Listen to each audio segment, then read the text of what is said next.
بسم اللہ الرحمن الرحیم۔ رسول اللہ صلی اللہ علیہ وسلم نے فرمایا، سب سے زیادہ کامل ایمان والا مومن وہ ہے جو ان میں سے زیادہ اچھے اخلاق والا ہو اور جو اپنے بال بچوں پر سب سے زیادہ مہربان ہو۔ رسول اللہ صلی اللہ علیہ وسلم نے لوگوں کے سامنے خطبہ دیا تو اس میں آپ صلی اللہ علیہ وسلم نے لوگوں کو نصیحت کی، پھر عورتوں کی طرف متوجہ ہو کر فرمایا، اے عورتوں کی جماعت، تم صدقہ و خیرات کرتی رہو، کیونکہ جہنم میں تمہاری ہی تعداد زیادہ ہوگی۔ ان میں سے ایک عورت نے کہا، اللہ کے رسول، ایسا کیوں ہوگا؟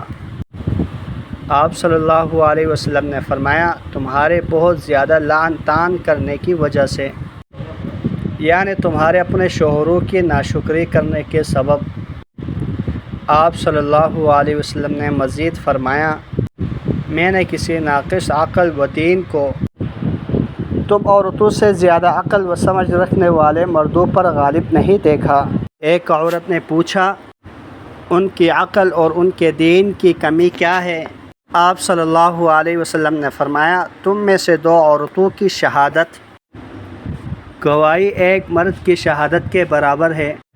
تمہارے دین کی کمی یہ ہے کہ تمہیں حیض کا عارضہ لاحق ہوتا ہے، جس سے عورت ہر مہینے 3-4 دن نماز پڑھنے سے رک جاتی ہے۔ اللہ جل شانہ سے دعا ہے کہ جتنی احادیث مبارکہ پڑھی سنی ان پر عمل کرتے ہوئے دوسروں تک پہنچانے کی توفیق عطا فرمائیں۔ جزاکم اللہ خیرا کثیرا۔